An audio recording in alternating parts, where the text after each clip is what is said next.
April 29th, 1945. Dachau, Germany. Rain falls in cold, indifferent sheets over the Bavarian countryside. The air reeks of lime, excrement, and something far worse, rot masked by industrial disinfectant. Through the rusted gates of the camp, U.S. soldiers of the 45th Infantry Division move slowly, rifles slack in their hands, faces pale beneath their helmets. They have seen combat in Sicily, at Anzio, across the Rhine, but nothing like this. Inside Barrack X, bodies lie stacked like cordwood, limbs protruding at unnatural angles, skin stretched taut over bone. A few survivors, hollow-eyed and skeletal in striped uniforms, press themselves against the walls.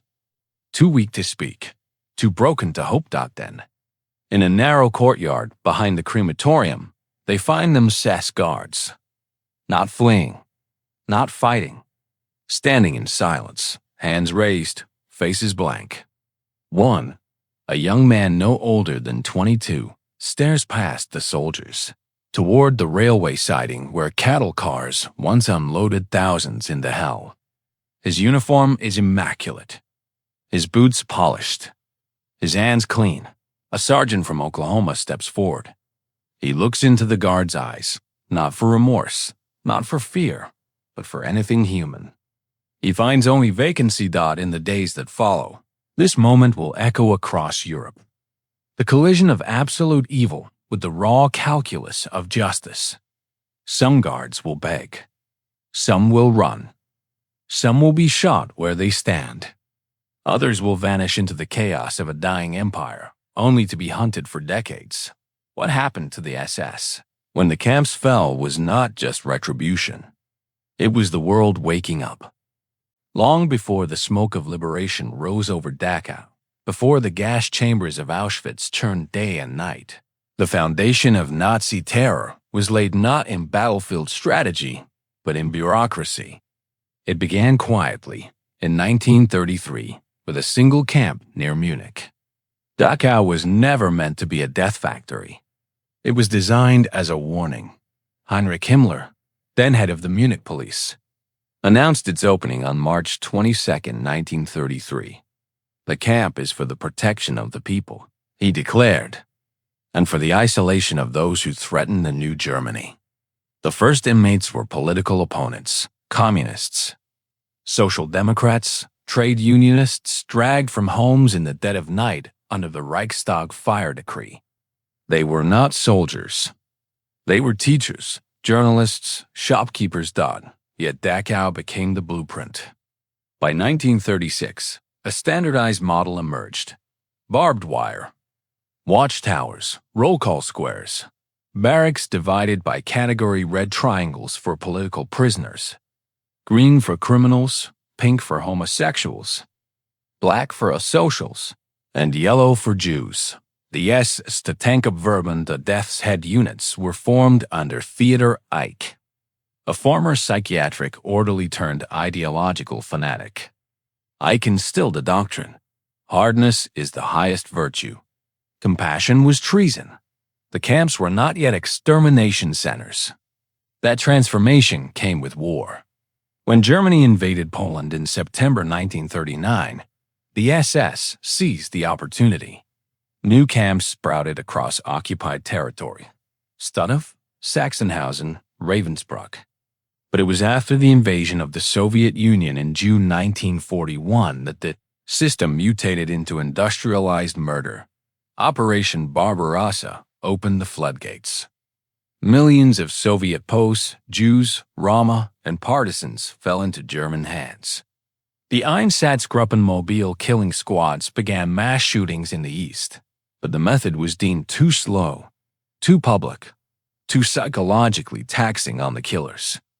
Heinrich Himmler, visiting a firing squad in Minsk in August 1941, reportedly turned green at the sight of brain-splattering uniforms.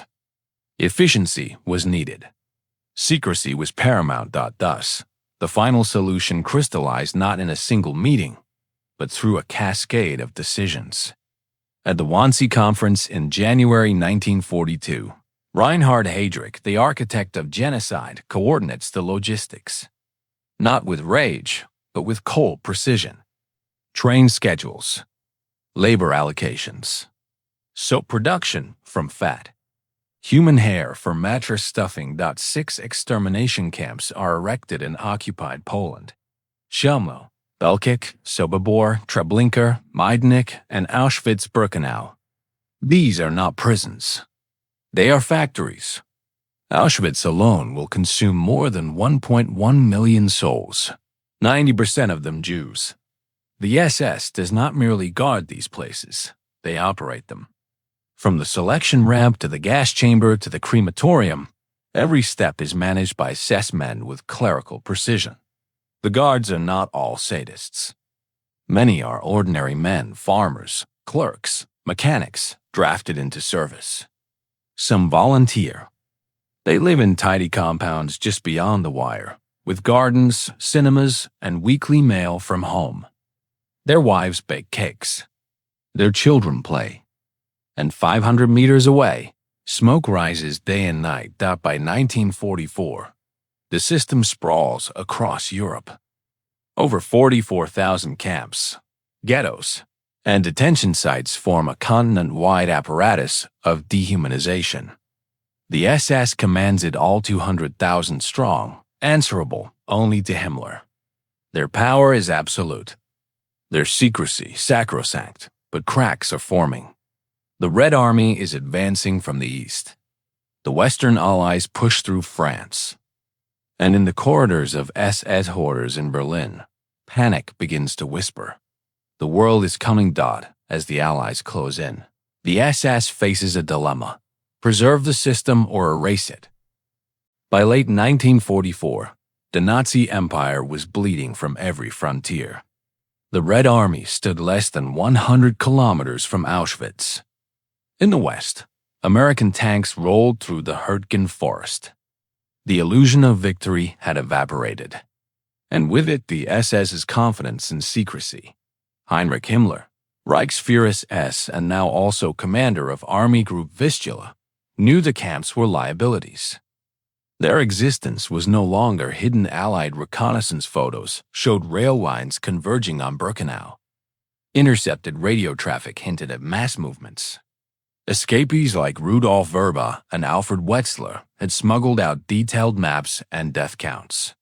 The world was learning, and the SS had one final task: destroy the evidence. On November 26, 1944, Himmler issued a verbal order later confirmed in writing by Camp Commandant Rudolf Hessius that the gas chambers at Auschwitz be dismantled. Crematoria 2 and 3 were blown up with dynamite in January 1945.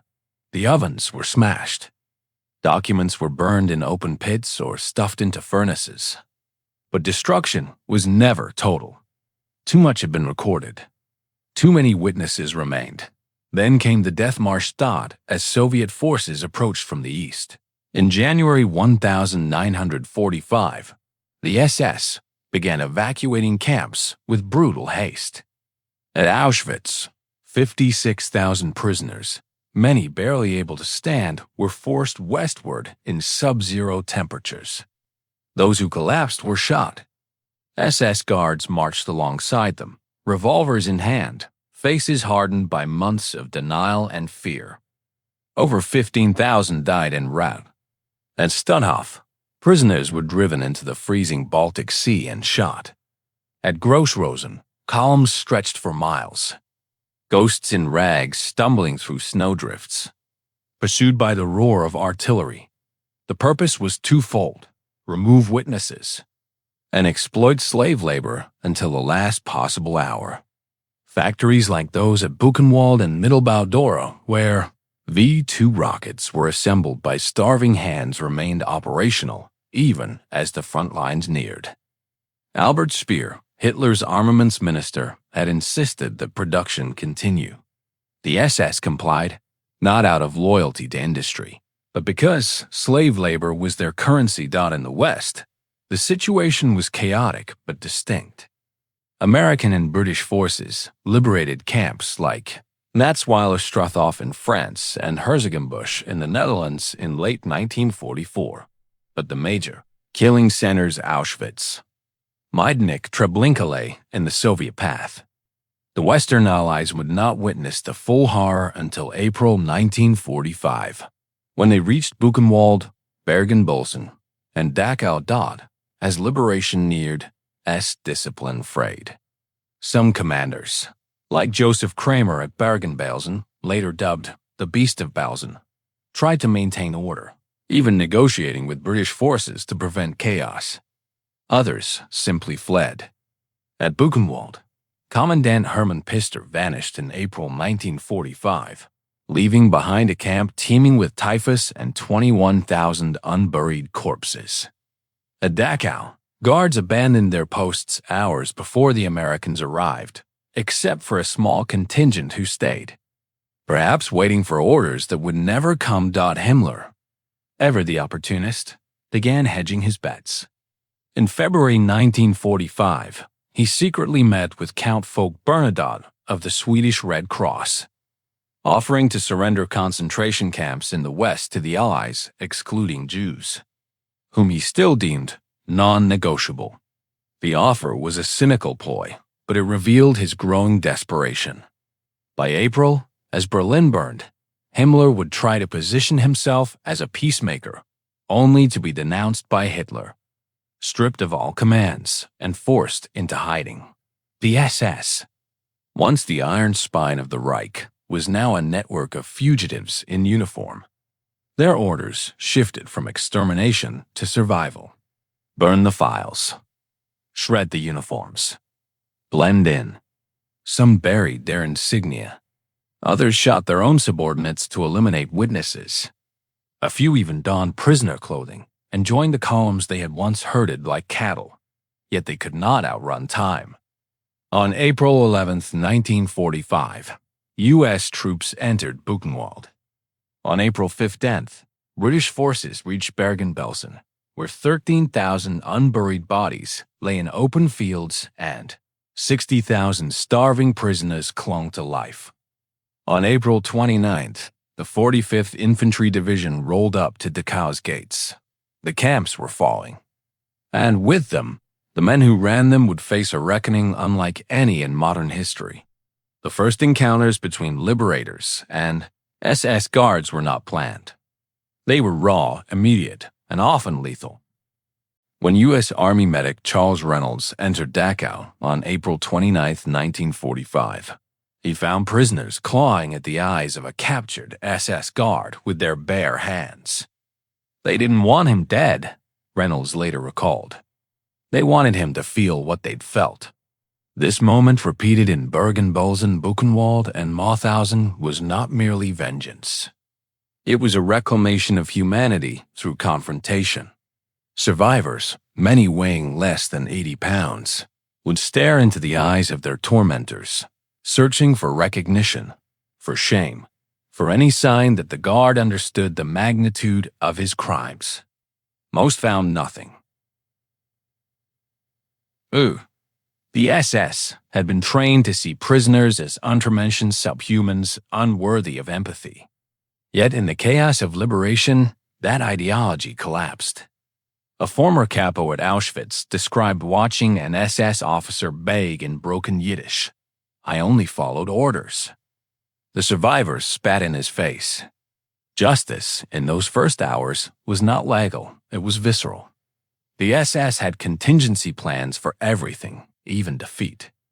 As early as 1943, Himmler ordered regional commanders to prepare for emergency liquidation and evacuation of camps.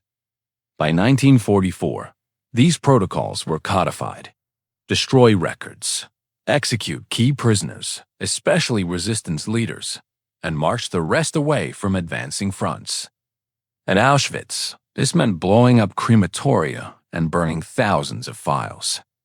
At Buchenwald, it meant executing 56 political prisoners in the final days, including Allied airmen. But the plans unraveled under pressure. Communication broke down. Fuel ran out. Guards, many of them teenage conscripts or elderly Volkstum, lacked the will to carry out mass shootings.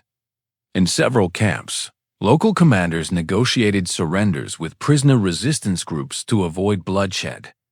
The SS's tactical rigidity, once its strength, became its weakness when improvisation was required. Their system demanded obedience. It offered no moral compass for retreat. Heinrich Himmler's leadership in the final months was a study in self-deception.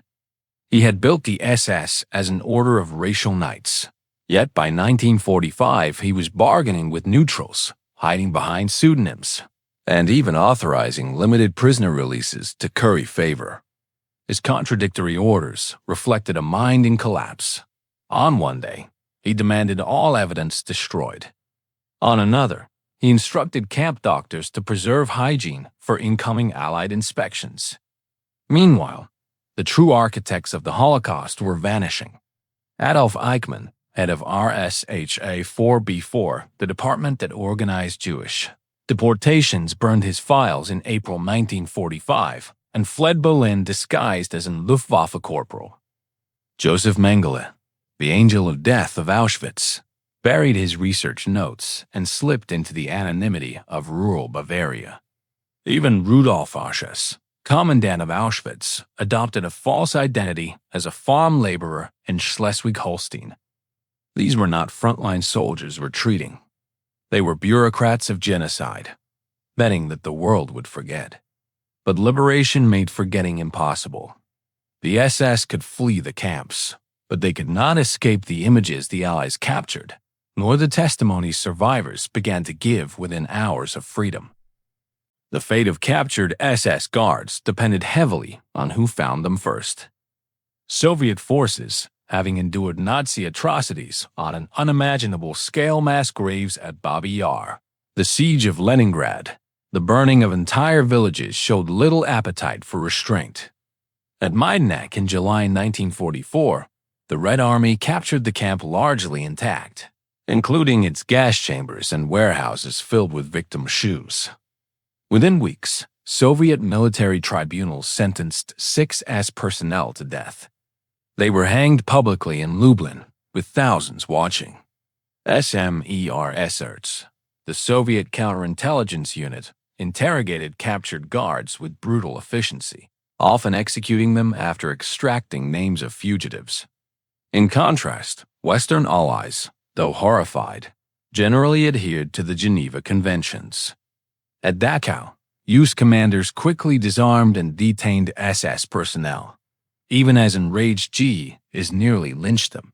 British forces in Bergen-Belsen established a prisoner of war camp for SS staff and began systematic interviews. This divergence reflected not just differing wartime experiences, but competing visions of justice, retributive versus procedural. Both sought accountability, but through different doors. In the first 72 hours after liberation, morality became a battlefield in itself. U.S. soldiers at Dachau, confronted with 30 railroad cars filled with 2,000 rotting corpses, executed between 15 and 50 SS guards on the spot. Accounts vary. General George Patton, visiting the camp days later, was reportedly furious not at the killings, but at the soldiers' emotional breakdowns. "They should have shot more," he muttered. Yet military law forbade extrajudicial executions. The tension was acute. How to uphold the rule of law in the presence of law's total negation. Some officers turned a blind eye. Others filed reports to cover up unauthorized killings. For many liberators, shooting an SS guard wasn't murder, it was restoring balance. As one British sergeant wrote in his diary, "If I hadn't done it, I'd have been less than a man." Yet survivor Primo Levi warned against this impulse. "The line between victim and executioner is thin," he later wrote. "Cross it and you become what you hate." The Allies walked that line daily in the spring of 1945. The SS believed they could erase the Holocaust. The Allies proved them wrong with cameras, typewriters, and ledgers. At Buchenwald, US Signal Corps photographers documented emaciated prisoners, mass graves, and even preserved a room filled with tattooed human skin allegedly collected by the commandant's wife. At Auschwitz, Soviet investigators recovered fragments of gas, chamber blueprints, and train manifests listing arrivals by the tens of thousands. Crucially, the SS's own bureaucracy became their undoing. Camps kept meticulous records, prisoner numbers, death dates, labor assignments. Even as they burned files, enough survived to reconstruct timelines. Film footage shot by British troops at Bergen-Belsen showing bulldozers pushing bodies into mass graves was shown in cinemas across the world by May 1945. For the first time, abstract reports of atrocities became undeniable visual truth. This evidence did more than convict. It shocked civilization into a new moral awareness.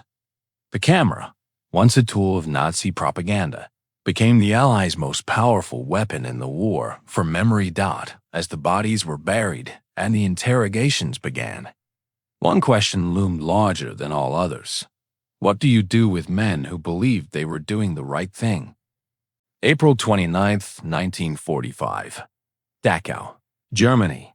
The scent of death clings to the wind long before the gates come into view. Soldiers of the U.S. 45th Infantry Division, many just boys from Oklahoma and Texas, step past a freight train parked on a siding. The cars are sealed. When they pry open the doors, the sight stops them cold. 2,310 corpses, bloated and blackened, piled like cordwood. They had been loaded in the final days, meant to be transported deeper into Germany, but the engine never came. Inside the camp, chaos reigns. Starving prisoners swarm the gates, weeping, screaming in languages the GIs don't understand. Some clutch U.S. flags sewn from scraps. Others collapse at the sight of uniforms they once feared. Then, in a small enclosure near the coal yard, they find them 30 SS guards, hands raised, surrounded by a tense ring of American soldiers. What happens next is swift, chaotic, and contested in historical memory, but undeniably real. Private First Class Felix Sparks, commanding officer of the 3rd Battalion, later testified. He shouted, "Hold your fire." But in the heat, grief, and fury of that moment, discipline fractures. Rifle shots crack the air. Some guards fall instantly. Others are beaten with rifle butts. A few are dragged from hiding and executed against a wall. Estimates range from 15 to over 50 SS men killed that afternoon. The U.S. Army launched an internal investigation, but no charges were ever filed. General Dwight D. Eisenhower, visiting Dachau days later, made no public comment on the killings. Privately, he told Patton, "Let the world see what we found. Let them decide what justice looks like." Dachau was not an anomaly.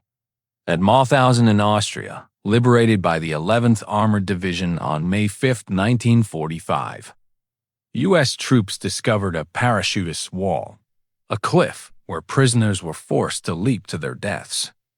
Enraged, soldiers shot several captured guards on sight. At Gussen, a subcamp of Mauthausen, a sergeant ordered SS personnel to carry corpses to mass graves, then executed them once the task was done. They didn't deserve to live another hour. He later told investigators that in the British sector, the tone was more restrained, but no less intense. At Bergen-Belsen on April 15, 1945, British forces found 13,000 unburied bodies and 60,000 prisoners, teetering on the edge of death. Commandant Joseph Kramer, who had also overseen Auschwitz-Birkenau, surrendered without resistance. But the British did not execute him on the spot. Instead, they forced him and 60 female SS guards to bury the dead with their bare hands, filming the entire process. Survivors watched in silence as the once feared overseers gagged on the stench of their own making. Kramer would later stand trial in Lüneburg, where British prosecutor Colonel Telford Taylor called him a man so steeped in evil that he ceased to be human. The Soviet approach was more direct. when the Red Army liberated Majdanek on July 23, 1944. The first major camp to fall intact, they captured the gas chambers, crematoria, and warehouses filled with 820,000 shoes. Within weeks, a military tribunal tried 6 personnel and a Ukrainian guard. All were sentenced to death. On December 3, 1944, they were hanged in front of 100,000 spectators in Lublin City Square. Posters declared, "This is the fate of German murderers." It was the first public execution of Nazi war criminals and a signal to the world. There would be no hiding these moments. Dachau's gunfire, Bergen-Belsen's graves, Majdanek's gallows were not premeditated justice. They were eruptions of moral outrage, the immediate human response to industrialized evil. In those first days, the line between soldier and judge blurred. The Allies had entered the camps as liberators. They left them as prosecutors. But spontaneous vengeance could not replace systemic accountability. As the initial shock faded, a new mission emerged: hunt them down, one by one. By May 1945, Germany had surrendered. Berlin lay in ruins. Hitler was dead. But the war against impunity had just begun.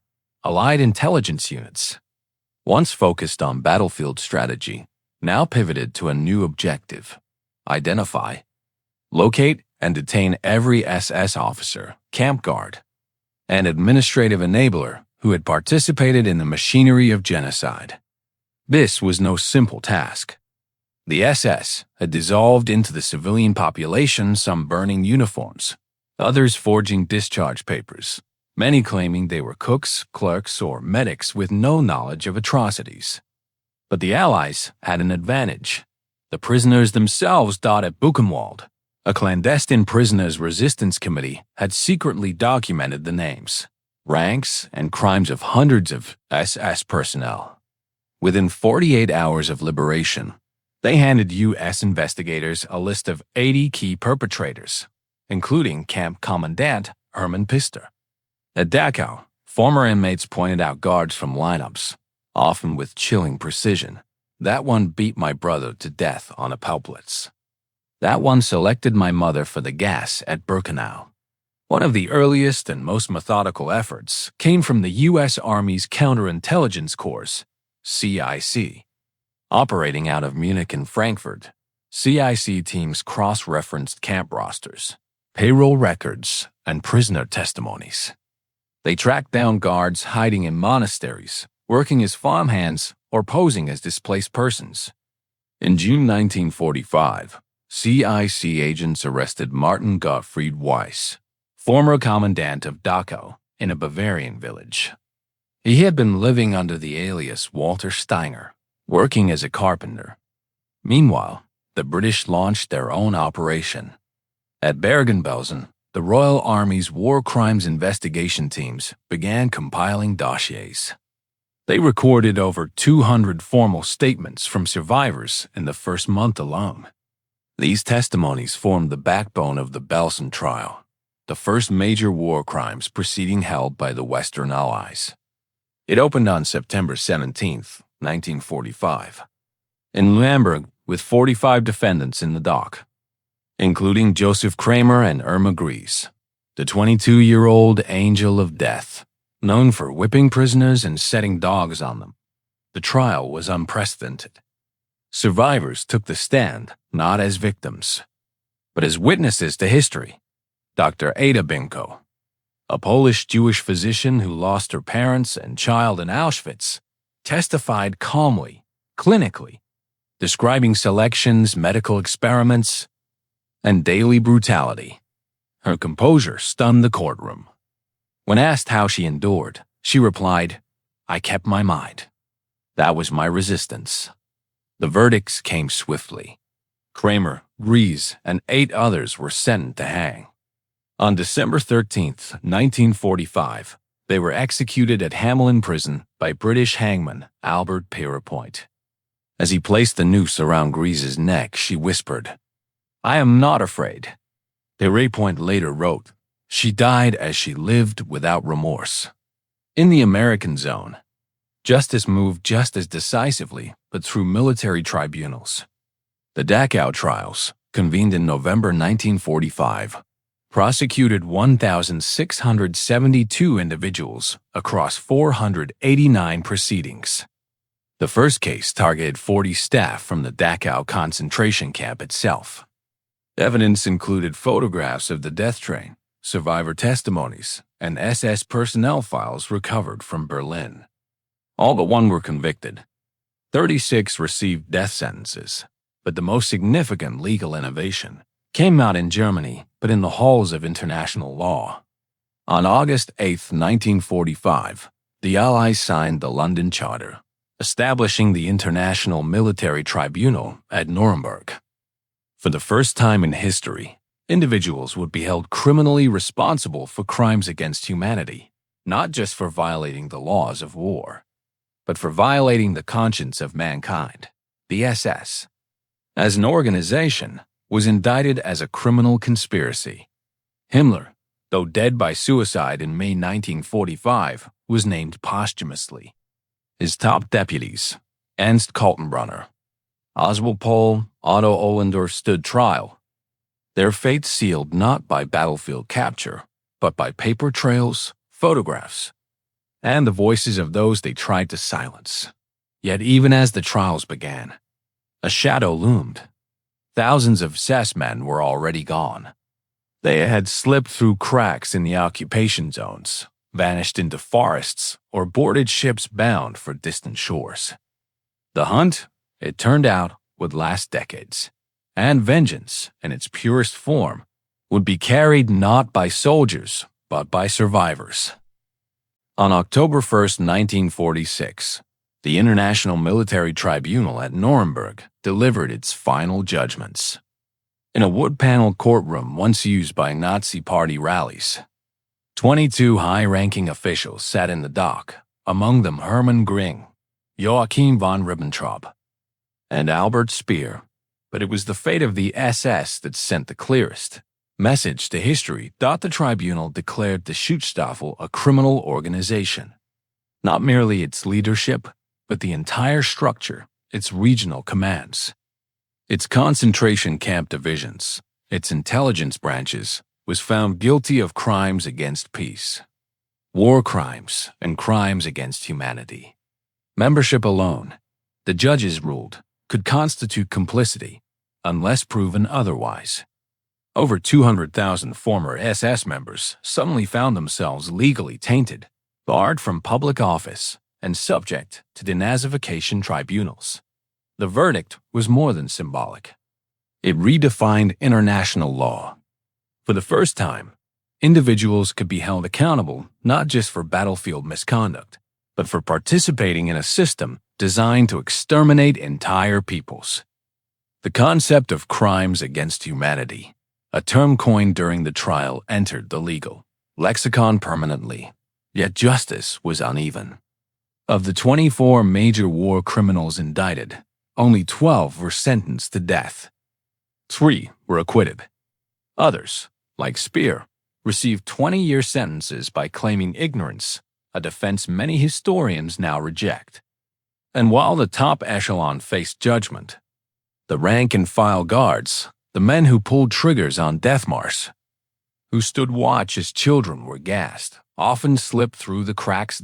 In the American zone, the Dachau military tribunals continued through 1948. Over 1,500 death sentences were issued, though only 279 were carried out. Many sentences were commuted during the early Cold War, as West Germany became a strategic ally against the Soviet Union. By 1951, most convicted SS men had been released early under clemency programs. Public outrage followed, but geopolitical realities prevailed. In the Soviet zone, justice was swifter but less transparent. Thousands of SS personnel and camp collaborators were tried in closed military courts. Executions were common, but records were often classified or destroyed. At Sachsenhausen and Buchenwald, now repurposed as Soviet special camps, former SS guards, sometimes found themselves imprisoned alongside communists they had once tortured. The irony was lost on no one. Meanwhile, suicides among captured SS leaders became a grim hallmark of the post-war period. Heinrich Himmler, arrested by British forces in May 1945 while posing as a common soldier, bit into a cyanide capsule hidden in his mouth before he could be interrogated. Hermann Göring followed suit hours before his scheduled execution at Nuremberg. Reinhard Heydrich's deputy, Adolf Eichmann, would later tell Israeli interrogators in 1961, "I expected to be hanged at Nuremberg. That was luck. But the most haunting question remained. What about those who escaped entirely?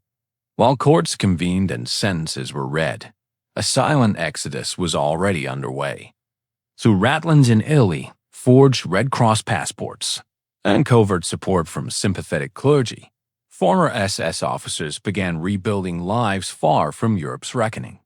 Their destinations: Argentina, Paraguay, Brazil, Syria, even Canada among them, were the architects of genocide men who believed the world would forget, or worse, forgive. While courtroom lamps burned in Nuremberg and Dachau, another operation unfolded in the shadows, one not of justice, but of evasion. It had no official name at first, but survivors and investigators would later call it by many: the Ratlins, Odessa, the Vatican Escape Network. The exodus began almost immediately after Germany's surrender. With millions displaced and borders in chaos, former SS officers exploited the very systems meant to contain them. Many obtained false identities through sympathetic officials in Austria, Italy, and Spain. Others received covert assistance from elements within the Catholic Church, particularly in Rome, where Monsignor Alois Hudel, a pro-Nazi bishop, provided safe houses, travel documents, and logistical support. The destination of choice was South America. Argentina, under President Juan Perón, actively recruited former Nazis, viewing them as anti-communist assets and technical experts. Between 1946 and 1952, hundreds of SS men arrived in Buenos Aires with forged passports stamped by the International Committee of the Red Cross, often with the help of clerical intermediaries. Among the most notorious escapees was Adolf Eichmann, the bureaucratic mastermind behind the deportation of 1.5 million Jews. After hiding in northern Germany under the alias Otto Henninger, he fled to Italy in 1950, obtained a Red Cross passport as Ricardo Clement, and settled in Argentina. There, he worked as a mechanic, lived quietly in a modest home, and even gave interviews to German journalists about the Jewish problem, still unrepentant. Joseph Mengele, the Auschwitz physician who performed grotesque genetic experiments on twins, also vanished into South America. After brief stints in Bavaria and Austria, he surfaced in Argentina in 1949, when West German authorities issued an arrest warrant in 1959.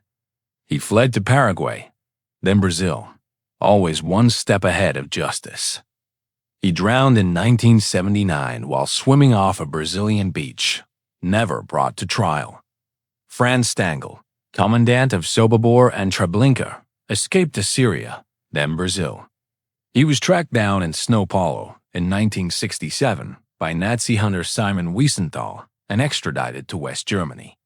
During his trial, he admitted overseeing the murder of 900,000 people, but claimed, "I was just doing my duty." He died in prison in 1971. Yet for every Stangl caught, dozens disappeared without a trace. A 1952 U.S. counterintelligence Corps report estimated that over 5,000 former SS members had fled to Latin America. Many lived openly under their real names.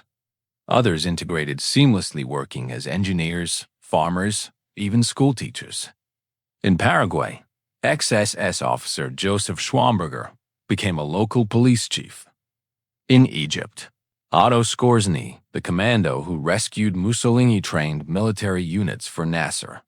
The Allies. Focus shifted with the Cold War. Denazification gave way to rearmament. Former Wehrmacht officers were recruited by NATO. Ex-SS intelligence operatives found roles in West Germany's new BND spy agency. Justice became secondary to strategy, but survivors refused to let memory fade.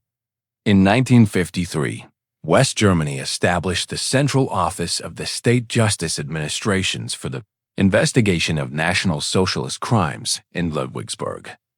Staffed by historians and prosecutors, it gathered evidence on over 170,000 suspects. No convictions. Remained rare. Then came Israel's bold intervention. On May 11th, 1960, Mossad agents abducted Eichmann from a Buenos Aires street and smuggled him to Jerusalem. His trial, broadcast globally, forced the world to confront the banality of evil. Eichmann's defense, "I was a small cog," collapsed under survivor testimonies. He was hanged in 1962, the only execution ever carried out by the State of Israel. Yet even after Eichmann, the hunt continued. In 1976, Klaus Barbie, the Butcher of Lyon, was exposed living in Bolivia.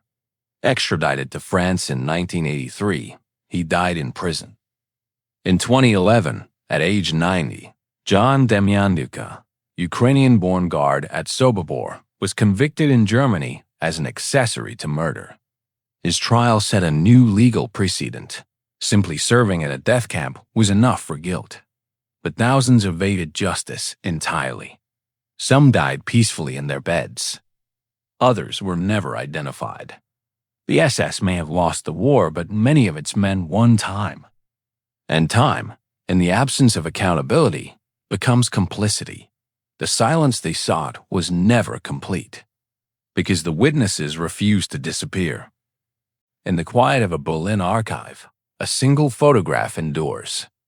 It shows an SS guard at Dachau in April 1945 standing straight, cap tilted, hands clasped behind his back. He looks neither left nor right. His eyes meet the camera with practiced neutrality. Behind him, the smoke of the crematorium still lingers in the air. This image captures the central paradox of the Holocaust. Evil not as monstrous spectacle, but as bureaucratic routine. The men who ran the camps were not demons with horns and claws. They were clerks, drivers, accountants, school teachers, ordinary men who chose, day after day, to enable industrialized murder. And when the gates opened, when the world finally saw what they had built, many expected to be forgotten. Some were. But history, when tended by memory, does not forget easily. The fate of this SS guards executed at Dachau, hanged at Hamelin, hunted in Buenos Aires, or buried under false names in quiet European towns reveals more than the mechanics of punishment. It exposes the fragile line between order and atrocity, between obedience and guilt. The liberators who shot guards in the heat of horror, the prosecutors who built cases from ledgers and testimony, the survivors who stood in courtrooms decades later to say, "I remember his face." They all answered the same unspoken question. What do we do with those who made hell on earth? There was no perfect answer. Summary executions risked making the Allies what they condemned. Leniency risked erasing the crime. Trials offered justice, but too often too late, too few. And for every Eichmann brought to account, 100 Mengeles slipped away into twilight. Yet something irreversible happened in those first days of liberation. The camps were not just discovered, they were witnessed. Film reels rolled. Photographs developed. Testimonies recorded. The SS had believed their world could be unmade with fire and silence. But the Allies returned with something more durable. Evidence. That act of documentation, of insisting that truth be seen, named and preserved, became the foundation of a new moral covenant. Genocide would no longer be a secret crime. War would no longer be a shield for murder. The Nuremberg Principles, born from the ashes of Dachau and Auschwitz, declared that individuals bear responsibility for crimes against humanity, regardless of rank, orders, or national law. This idea did not end impunity. It merely made it harder to hide. Today, at memorial sites across Europe, visitors walk the same paths as the condemned. They stand in gas chambers. They read names etched in stone. And often, they ask, could it happen again? The answer lies not in monuments, but in vigilance in recognizing that systems of dehumanization do not begin with gas chambers, but with words. They are not like us. They do not belong. They are less. The SS guards understood obedience. What they failed to understand was that humanity is not optional. It cannot be stripped from others without being lost in oneself. When the camps fell, the world saw the result of that loss. And in the decades since, we have been tasked with a simple, terrible duty. Remember not just the victims, but the faces of those who believed they could erase them and failed. Because evil may build its machinery in silence, but justice, however imperfect, always arrives with witnesses.